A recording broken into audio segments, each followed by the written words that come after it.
તો ભર ઉનાળે રાજ્યમાં આજે માવઠું ત્રાટકશે. હવામાન વિભાગે આગાહી કરી છે. આજથી 8 મે સુધી વરસાદ પડશે તેવી આગાહી છે. કેટલાક વિસ્તારોમાં ભારે પવન સાથે વરસાદ પડશે તેવી આગાહી છે. તો આજે કચ્છ, બનાસકાંઠા, સાબરકાંઠામાં પણ વરસાદ પડશે તેવી આગાહી છે. સાયક્લોનિક સર્ક્યુલેશન સક્રિય થશે. થંડરસ્ટોર્મ એક્ટિવિટી થશે. 30 થી 40 કિલોમીટરની ઝડપે પવન ફૂંકાશે. અમદાવાદમાં મહત્તમ તાપમાન 44 ડિગ્રી રહેશે તેવી શક્યતાઓ છે. તો આજથી 8 મે સુધી વરસાદની આગાહી કરવામાં આવી છે. કમોસમી માવઠુંનો ખતરો ગુજરાત પર મંડરાઈ રહ્યો છે. વાત કરીએ 5 મેના કયા વરસાદની આગાહી છે. કચ્છ છે, બનાસકાંઠા, પાટણ, મહેસાણા તમામ જે જિલ્લાઓ છે ત્યાં આગાહી કરવામાં આવી છે. 6 મે પણ ક્યાંક ઉત્તર ગુજરાત છે, દક્ષિણ ગુજરાત છે, જેના અનેક જે રાજ્યો છે ત્યાં વરસાદ પડી શકે છે. સાથે જ વાત કરીએ તો 8 મેના કચ્છ, બનાસકાંઠા અને સાબરકાંઠા અહીં કમોસમી માવઠું પડી શકે છે. આજે વાત કરીએ તો દક્ષિણ ગુજરાત છે, ઉત્તર ગુજરાત છે, સૌરાષ્ટ્ર તેના કેટલાક જે જિલ્લાઓ છે ત્યાં કમોસમી માવઠું પડી શકે છે. ગુજરાતની વાત કરીએ તો આજથી 8 મે સુધી આ જે જિલ્લાઓ છે ત્યાં વરસાદ પડી શકે છે તેવી આગાહી કરવામાં આવી છે. दिवस 2 से लेकर दिवस 7 तक आइसोलेटेड पॉकेट्स में सौराष्ट्र, कच्छ और गुजरात रीजन में वर्षा की संभावना है. साथ में थंडर स्टॉर्म और लाइटनिंग की भी उम्मीद है. गस्टी में रहेंगी 30 से 40 के आसपास दिवस 2 से लेके और 4 तक. और दिवस 5 में थोड़ी इंटेंसिटी बढ़ने की उम्मीद है. दिवस 5 और 6 में जो गस्टी विंड है वो 40 से 50 किलोमीटर प्रति घंटे की रफ्तार से है. तो आइसोलेटेड पॉकेट्स में गुजरात रीजन और सौराष्ट्र कच्छ में उम्मीद है. અને હવે વાત કરીશું મૌલવીનું આતંકી કનેક્શન.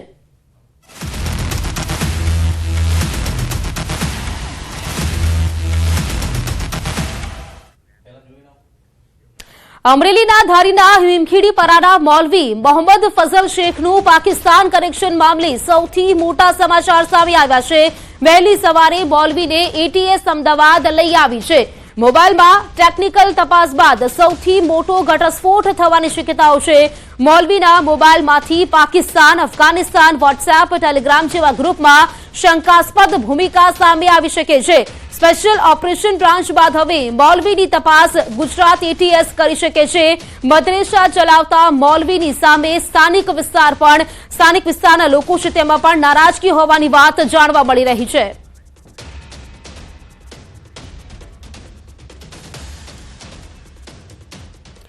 તો આ વિશે વધુ જાણકારી મેળવીશું. મારા સંવાદદાતા મૌલિક જોડાઈ ગયા છે મારી સાથે અને સાથે જ રાજન કઢિયા પણ જોડાઈ ગયા છે. મૌલિક, સૌથી પહેલા આપની પાસે આવવા માંગી છે. ગઈકાલે જે મૌલવીની અટકાયત કરવામાં આવી, પૂછપરછમાં કેટલાક ખુલાસા થઈ શકે છે. આજે વહેલી સવારે ગુજરાત એટીએસ ખાતે લેવામાં આવ્યું છે. વધુ આ મામલે અપડેટ શું મળી છે?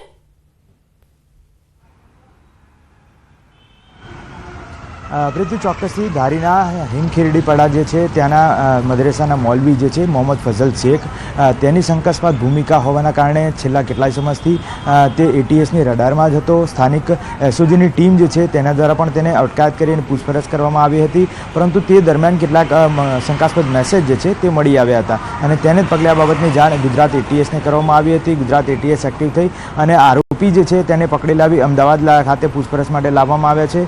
મહત્વનું છે કે તેની અંદર જે શંકાસ્પદ મેસેજ અને ટેલિગ્રામ, વોટ્સએપ જેવા ગ્રુપ જે છે તેમાં કેટલાક પાકિસ્તાન નામના શબ્દો જે છે તે મળી આવ્યા હતા અને તેને જ પગલે હવે તેનો મોબાઈલ છે તે કબજે કરવામાં આવ્યો છે. તેનું એનાલિસિસ કરવામાં આવી રહ્યું છે. મહત્વનું છે કે આગામી દિવસમાં તેની પણ પૂછપરછ કરવામાં આવશે. કાયદેસરની ધરપકડ કર્યા બાદ તેના વધુ રિમાન્ડ માંગવામાં આવશે. ત્યારે ખ્યાલ આવશે કે ખરેખર તેની હરકત કયા પ્રકારની હતી.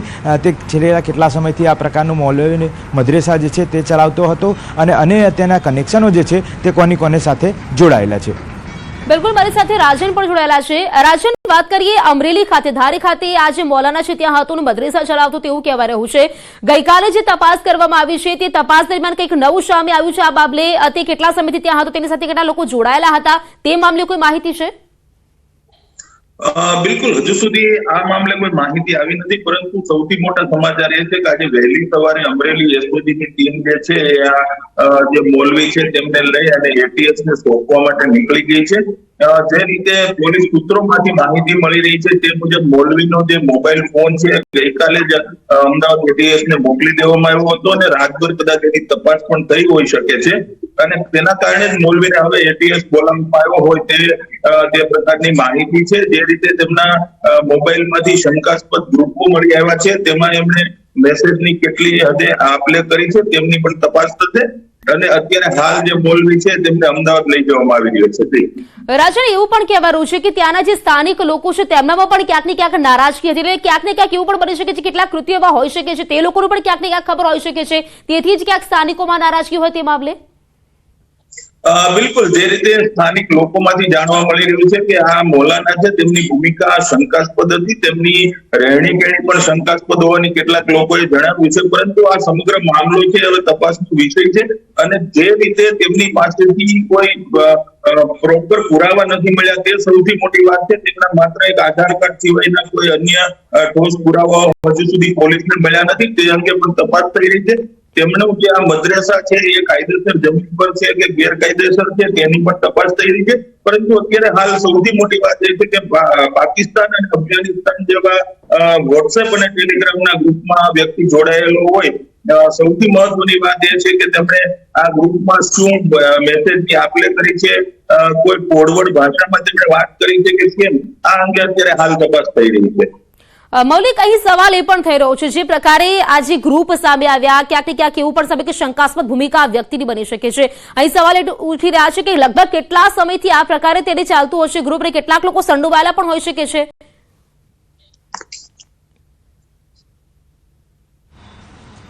ચોક્કસ પ્રીતિ, છેલ્લા કેટલાય સમયથી આ પ્રકારના ગ્રુપમાં તે એક્ટિવ હોઈ શકે છે તેવું માનવાને અત્યારે હાલ કારણ એટલા માટે બને છે કારણ કે જ્યારે પણ આ પ્રકારના જે મૌલવી કક્ષાના જે હોય છે લોકો તેને એટલા માટે એક્ટિવ રાખવામાં આવે છે કારણ કે તે મદ્રેસામાં અનેક લોકોને તે બાબતની શિખામણ આપતો હોય છે, અનેક એવા જે ઉપદાન છે તે પણ આપતા હોય છે અને તેને જ પગલે તેની જે શંકાસ્પદ ભૂમિકા છે તે રોલ મોડલમાં દેખાઈ આવે છે અને ક્યાંક ને ક્યાંક એવું પણ માનવામાં આવે છે કે તેઓ અન્ય દેશ સાથે કનેક્શનમાં હોઈ શકે છે અને તેના દ્વારા તેનો પ્રચાર પ્રસાર જે છે તે પણ ફેલાવતો હોઈ શકે છે. આ તમામ બાબતની પૂછપરછ જે છે તે મોબાઈલ અને અન્ય જે પુરાવાઓ છે તેના આધારે ગુજરાત એટીએસ આગામી દિશામાં કરશે, પરંતુ તેની કાયદેસરની ધરપકડ કર્યા બાદ તમામ જે નવા ખુલાસાઓ જે છે તે મૌલવી તરફથી થઈ શકે છે અને ગુજરાત એટીએસ પણ આ બાબતે ચોક્કસથી નવો ખુલાસો ધરપકડ બાદ કરી શકે તેમ છે.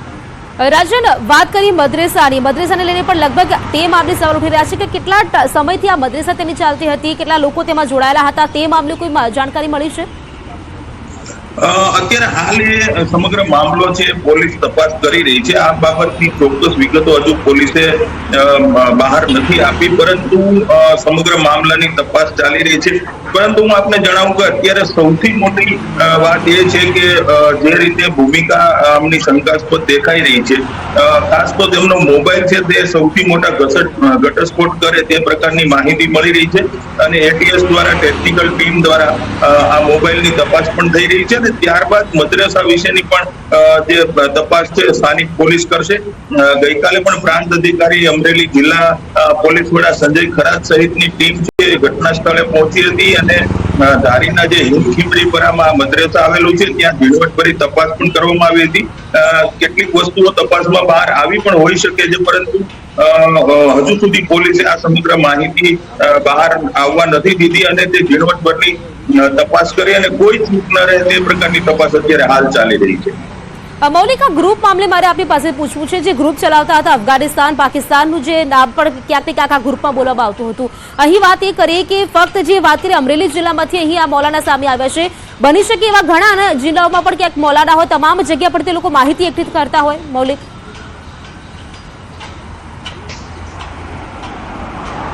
ચોક્કસથી અગાઉ જે રીતે આ પ્રકારની શંકાસ્પદ ભૂમિકા કરતા જે લોકો જે છે તેને ગુજરાત એટીએસ અને અમદાવાદ ક્રાઇમ બ્રાન્ચ પણ અગાઉ પકડી ચૂકી છે, ત્યારે આવા પાકિસ્તાની કનેક્શન ધરાવતા લોકો જે છે તેમની પાસેથી હથિયાર પણ કબજે કરવામાં આવે છે, મહત્ત્વના દસ્તાવેજી પુરાવાઓ પણ જે છે તે કબજે કરવામાં આવે. જ્યાં સુધી મારા ખ્યાલમાં છે ત્યાં સુધી ક્રાઇમ બ્રાન્ચ દ્વારા એક જમાલપુર વિસ્તારમાંથી એક મૌલવીની ધરપકડ કરવામાં આવી હતી, તેની પાસેથી પણ શંકાસ્પદ જે ચીજવસ્તુઓ છે તે મળી આવી હતી, જેમાંથી તેમના આધ્યાત્મિક પુરાણો જે છે તેના સાથે કેટલાક નફરત ફેલાવતા જે પુસ્તકો છે તે પણ કેવા મળી આવ્યા હતા. આ તમામ દસ્તાવેજી પુરાવા કર્યા હતા. એટલે ક્યાંય પણ આ ભૂમિકામાં મૌલવી જે છે તેની ચૂંક ના રહી જાય તે માટે ગુજરાત ATS અત્યારે હાલ તેને લાવી છે. મહત્વનું વાત છે કે ત્યાં ધારીમાં જે પ્રકારે તપાસ કરી ત્યાંથી કેવા પ્રકારના પુરાવાઓ તેઓ એકત્રિત કર્યા છે, તેમના મોબાઈલ જે છે તે FSLમાં આપવાથી કયા પ્રકારના પુરાવાઓ તેઓ સામેલ કરી શકે તેમ છે, સાથે સાથે તેમના આંતરરાષ્ટ્રીય કનેક્શનો છે કે કેમ, તેમને લોકલ લેવલે તેમને કેવા પ્રકારની જવાબદારી સોંપવામાં આવી હતી, આ સાથે કયા કયા લોકો સાથે તેઓ સંપર્કમાં હતો ને છેલ્લા કેટલાય સમયથી આ પ્રકારે સંપર્કમાં રહી અને કેવા પ્રકારની નફરતના પુસ્તકો સાથે સાથે કેવા મેસેજો છે, તેમના સંપર્કો ક્યાં સુધી હતા, આ તમામ બાબતની પૂછપરછ કરવી ATSને હવે જરૂરી બની રહે છે. અને તેને જ પગલે પોલીસ હવે આગામી દિશામાં એ બાબતે તપાસ પણ કરશે. મહત્વના પુરાવાઓ જે છે તે એકત્રિત કરવાનું કામ કરશે. સાંયોગિક પુરાવાઓ છે તે એકત્રિત કરવાનું કામ જે છે તે ગુજરાત ATS આગામી સમયમાં કરશે. પ્રીતિ. બિલકુલ. મૌલિક અને રાજન, આપ બંનેનો આભાર જોડાવા માટે, જાણકારી આપવા માટે. તો આ મોલવીનું આતંકી કનેક્શન હોઈ શકે છે. ગઈકાલની જે પ્રકારે વાત કરી તેની અટકાયત કરવામાં આવી હતી, તમામ જે તેની પૂછપરછ કરવામાં આવી, ત્યારબાદ તેને ગુજરાત ATS લઈને આવી છે. અને સાથે જ વાત કરીએ તો અમરેલીમાં મૌલાનાના પાકિસ્તાન કનેક્શનના મામલે ધારી પોલીસ સ્ટેશનમાં જાણવા જોગ ફરિયાદ દાખલ થઈ છે. મૌલાનાની શંકાસ્પદ ગતિવિધિ અંગે પોલીસે તપાસ પણ શરૂ કરી છે. મૌલાના મોહમ્મદ ફઝલ શેખના મોબાઈલમાંથી મોટા ખુલાસા પાકિસ્તાન અને અફઘાનિસ્તાનના સોશિયલ મીડિયા ગ્રુપ પણ મળી આવ્યા છે. SOGની ટીમે મોબાઈલ કબજે કરી વધુ તપાસ હાથ ધરી છે. મૌલાના ધારીમાં કેટલા સમયથી રહેતો હતો, કોને મળતો હતો તે અંગે તપાસ કરવામાં આવી રહી છે. પાકિસ્તાનમાં કોઈ કનેક્શન છે કે કેમ તે દિશામાં પણ પોલીસ સક્રિય થઈ છે. ધારીના હિમખીડપરાની મદ્રેસામાં તપાસ તેજ થઈ છે. ધારી પ્રાંત અધિકારી અને મામલતદારની ટીમે પણ તપાસ કરી છે. આ મદ્રેસાની જગ્યા ગેરકાયદે છે કે કેમ તે દિશામાં પણ વહીવટી તંત્ર દ્વારા તપાસ હાથ ધરવામાં આવી છે. કરવામાં આવી હતી ત્યારે આધાર કાર્ડ સિવાય એમની પાસે કોઈ આઈડેન્ટિટી અથવા સિટીઝનશીપનો પ્રૂફ નહોતા. જે અત્યારના જોતા એમની પાસેથી એમના પાસપોર્ટ અને એક બીજા ડોક્યુમેન્ટ છે મળેલા છે, જેમની ખરાઈ પણ અત્યારના ચાલુ છે.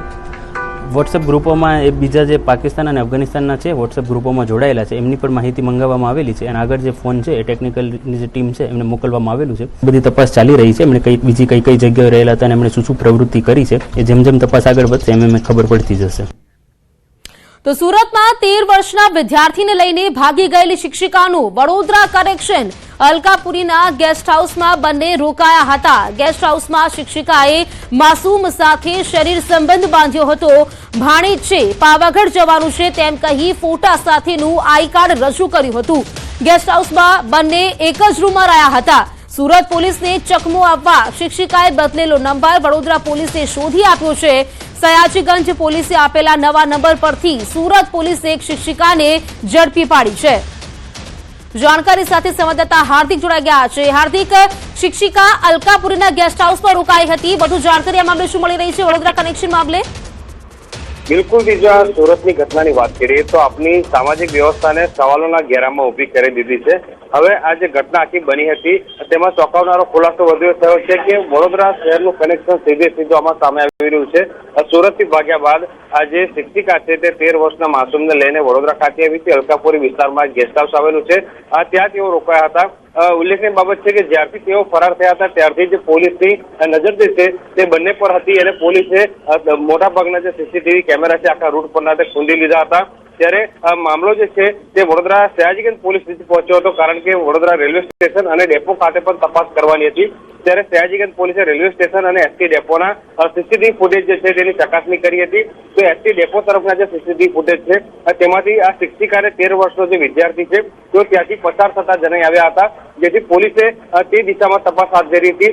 જ્યારે પોલીસ ત્યાં પહોંચી ત્યારે તેઓ ગેસ્ટ હાઉસ છોડીને નીકળી ગયા હતા, પરંતુ રજીસ્ટરમાં જે નવો નંબર ત્યાં નોંધાવેલો હતો એ નવો નંબર જે છે સયાજીગંજ પોલીસે સુરત પોલીસને આપ્યો હતો અને ત્યારબાદ સુરત પોલીસે નંબર ટ્રેસ કર્યો હતો અને ત્યારબાદ આજે શિક્ષિકા અને વિદ્યાર્થી જે છે તેમને પકડવામાં મોટી સફળતા જે છે તે સુરત પોલીસને મળી હતી. અને કીધું પ્રમાણે કે આઈ કાર્ડ જે છે તે રજૂ કરવામાં આવ્યું હતું અને પોતાનું ભાણેજ હોવાનું બહાનું જે છે તે શિક્ષિકાએ બતાવ્યું હતું. બંને એક જ રૂમમાં રોકાયા હતા અને ત્યારબાદ તેમને શરીર સંબંધ બાંધ્યો હતો. ત્યારે હવે સમગ્ર મામલે જે સુરત પોલીસ છે તેમના દ્વારા વધુ તપાસ જે છે તે હાથ ધરવામાં આવી રહી છે.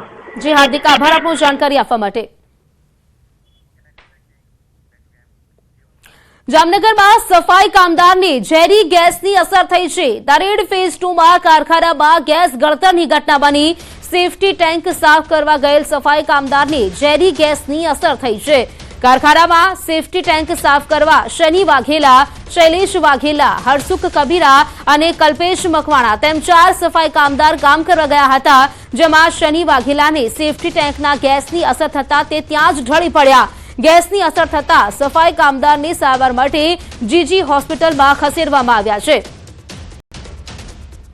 તો સફાઈ કામદારને ગેસ ગળતર થયું છે। જાણકારી સાથે સંવાદદાતા કિંજલ જોડાઈ ગયા છે। કિંજલ, સફાઈ કામદારને ગેસ ગળતરની અસર થઈ છે, તે હાલ સારવાર હેઠળ છે, વધુ જાણકારી શું? બિલકુલ પ્રીતિ, જે પ્રકારે વાત કરવામાં આવી, જામનગરના દરેડ જીઆઈડીસી ફેઝ 2 વિસ્તારમાં એક ખાનગી કારખાનામાં જે ગેસ ગળતરની ઘટના છે તે સામે આવી છે। જે સફાઈ કામદારો છે તેને સેફટી સાફ કરવા ઉતાર્યા હતા। જે પ્રકારે સમગ્ર ઘટના સામે આવી હતી, મોડી રાત્રે સની વાઘેલા નામનો જે યુવક છે, આ સફાઈ કામદાર છે, તે ઉતર્યો હતો ને ત્યાં જ ઢળી પડ્યો હતો। તેમની સાથે અન્ય 3 લોકો પણ હતા, જેમાં શૈલેષ વાઘેલા, હસમુખ કબીરા અને કલ્પેશ મકવાણા, આ 4 લોકોને ગેસ ગળતરની અસર થઈ હતી। પરંતુ જે પ્રકારે ગેસ ગળતરની અસર છે તે વધુ સનીને થઈ હતી, ત્યારે આ સની હાલ પણ હોસ્પિટલમાં સારવાર હેઠળ છે, તેમની હાલત પણ નાજુક જણાવાઈ રહી હતી। જે પ્રકારે સફાઈ કામદારોને આ ગેસ ગળતરની અસર થઈ હતી તેને લઈને સફાઈ કર્મચારી યુનિયનના જે હોદ્દેદારો છે એ પણ દોડી ગયા। જી કિંજલ, આભાર આપનો જાણકારી આપવા માટે।